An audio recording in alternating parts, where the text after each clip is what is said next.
अमित जी, अगर मंत्रिमंडल की बात कर ली जाए, मंत्रिमंडल की अगर बात यहाँ कर लें तो बिहार में नई सरकार की जो तैयारियां हैं वो तेज हो गई हैं, लेकिन जातिगत, सामाजिक और क्षेत्रीय समीकरण को साधने की यहाँ कोशिश की जा रही है।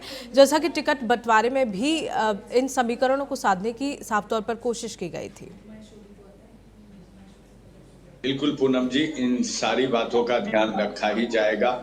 और आप देखेंगे कि जिस प्रकार से चिराग पासवान को जो 29 सीटें दी गई थी, जी वो उनके ही बहुल क्षेत्र थे। जीतन राम मांझी को जो सीटें मिले, वो उन जगहों पे, उन विधानसभा क्षेत्र में उनके समर्थक की संख्या ज्यादा थी। यही स्थिति मांझी जी के साथ भी था। जी तो निश्चित रूप से जो विधानसभा के विधायक एनडीए कुनबा में जीत के आए हैं, जिनका जो जीत का संख्या रहा है, उसी के अनुसार मंत्रिमंडल का विस्तार भी होना है। और इसमें बहुत ज्यादा पेंच नहीं होगा। थोड़ा सा मुश्किल भाजपा और जदयू के बीच हो सकता है, जो 1-2 सीटों के अंतर में रहें। और जहां तक बात है विधानसभा स्पीकर की, तो यह पद निश्चित रूप से महत्वपूर्ण पद है पूनम जी। जी पहले आप देखेंगी, मैं थोड़ा आपको पहले लेके चलता हूँ। जी एक बार विधानसभा में डिप्टी स्पीकर विजय सिन्हा और मुख्यमंत्री नीतीश कुमार के बीच नोकझोंक हो चुका है। फिर विजय सिन्हा और सम्राट चौधरी के बीच भी नोकझोंक की तस्वीरें आई और पूरे देश में वायरल हो गया। नंदकिशोर यादव ने बहुत अच्छे तरीके से 5 वर्षों तक विधानसभा स्पीकर के पद को संभाला है। निश्चित रूप से विपक्ष ने भी उनका साथ दिया और एक नेतृत्व क्षमता दिखना चाहिए स्पीकर में।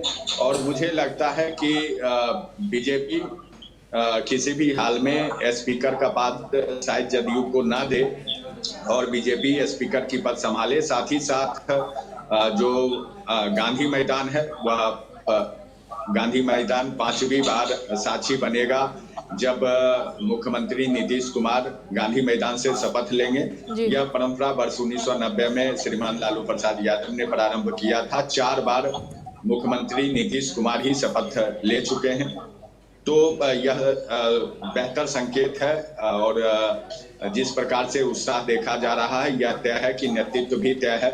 और जदयू किसी भी हाल में अपने प्रत्याशियों को, अपने जो पुराने मंत्री हैं, उनको शायद ना बदले। क्योंकि आप देखेंगे कि जदयू का जो भी कैबिनेट का फॉर्मेट होता है, उसमें लगातार कई चेहरे हैं जो शामिल रहे हैं, जिसमें सरबन जी रहे हैं, विजय चौधरी रहे हैं। उसके अलावे प्रशांत किशोर ने अशोक चौधरी पे आरोप प्रत्यारोप लगाया, लेकिन फिर भी लगता है अशोक चौधरी को भी कैबिनेट में रिपीट किया जाएगा।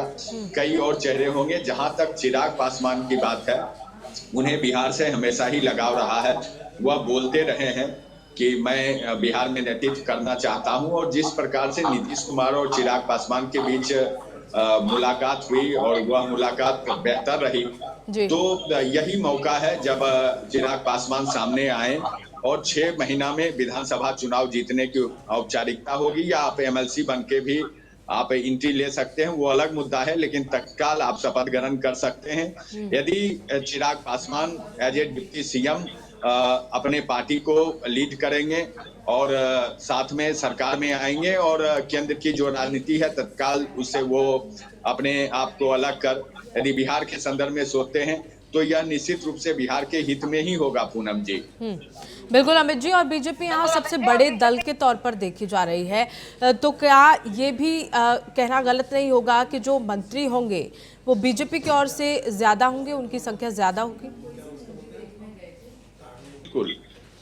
ये तो है, ये तो तय है कि जो अनुपात होगा उसी अनुपात में मंत्री का होगा। चूंकि स्पीकर का पद यदि बीजेपी के पास रहे, जी तो हो सकता है कि मंत्री दोनों पार्टियों के बीच में मंत्री मंडल का जो विस्तार होगा या जो बंटवारा होगा, उसमें 2 से 3 सीटों का अंतर रहे, ज्यादा सीटों का अंतर नहीं होगा। और जो छोटे दल हैं मांझी जी की और कुशवाहा जी की, उनको जो मिलेगा पार्टी से, और मांझी इस पर बयान भी दे चुके हैं कि हमें कभी भी आपत्ति नहीं रही है, मुझे जो मंत्रिमंडल में स्थान मिलेगा हम तैयार हैं। यही सिचुएशन शायद कुशवाहा जी के सामने भी है। और नीतीश कुमार को आप देखिए जिस प्रकार से वह अभी कमान संभाले हुए हैं और लगातार जो उन्होंने औचक निरीक्षण किया, उनके अगल बगल में जो पहले मंत्री थे वो मौजूद थे। सब सिस्टमैटिक ढंग से वहां मौजूद थे और एक नैतिकता दिख रहा था, मुख्यमंत्री के प्रति सम्मान भी दिख रहा था। तो यह जो निर्णय होगा निश्चित रूप से इसमें गृह मंत्री माननीय अमित शाह जी की अहम भूमिका होगी और राष्ट्रीय अध्यक्ष भाजपा के, जदयू के राष्ट्रीय अध्यक्ष, प्रधानमंत्री जी। सबों की सहमति के बाद ही मंत्रिमंडल के चेहरे सामने होंगे।